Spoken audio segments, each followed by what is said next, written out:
Hello, children. Mother is a symbol of love and care. She is our first teacher, friend, and inspiration. In every step of life, she supports and encourages us. Whether day or night, she is always there, no matter what the condition is. So, children, today we are going to know about Pihu's mother.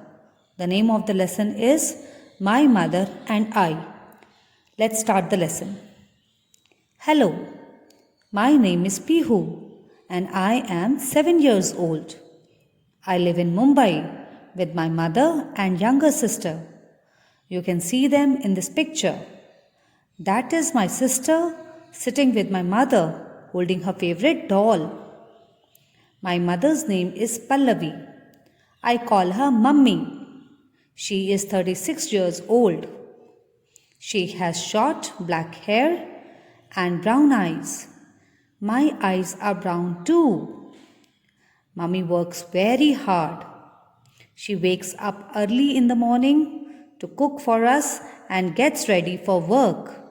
Some days she also takes me to school. You can see her making juice for us in this picture. My mother is a teacher, but she doesn't teach children. She teaches grown-ups who want to become teachers. Mummy is at her workplace in this picture.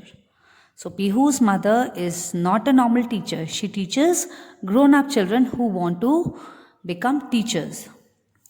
Mummy gets back home at 4 in the afternoon. She picks up my sister from her play school on the way back. Sometimes I help her cook dinner. That is me shelling peas for her in this picture.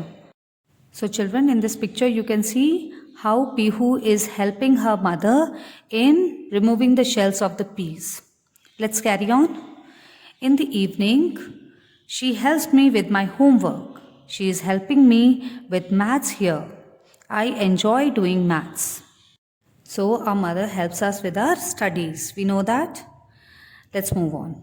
Before we go to bed, the three of us watch TV or my mother reads stories aloud for me and my sister. We love stories and we enjoy reading them too. Over the weekend, we spend time together doing things that we enjoy. Sometimes we go to the library. You can see me here choosing a book for myself. So weekend is basically Saturday and Sunday when the schools are off and we can go outside to do picnic, go to library or go to some fair. Other times we go to the cinema or theatre. My mother loves to watch plays. She loves music too. I don't enjoy plays much, but I love music. Life is fun with my mother and sister. So in this way we are done with this chapter. In this article, Pihu has nicely explained about her mother and she has also shared all those activities which they usually do together. Now next is our activity time. Here children, I will give you one activity. Let me see if you all are able to do this activity or not. In this activity, you have to give a common name to the following set of words. First one I will explain you how to do. Like in first one, we have lion, tiger, dog, cow and cat. Now what are these? These are animals. So the answer for the first set of words will be animals. The same way you have to see what are the words and what common name you can give to the given set of words. All the best to all of you.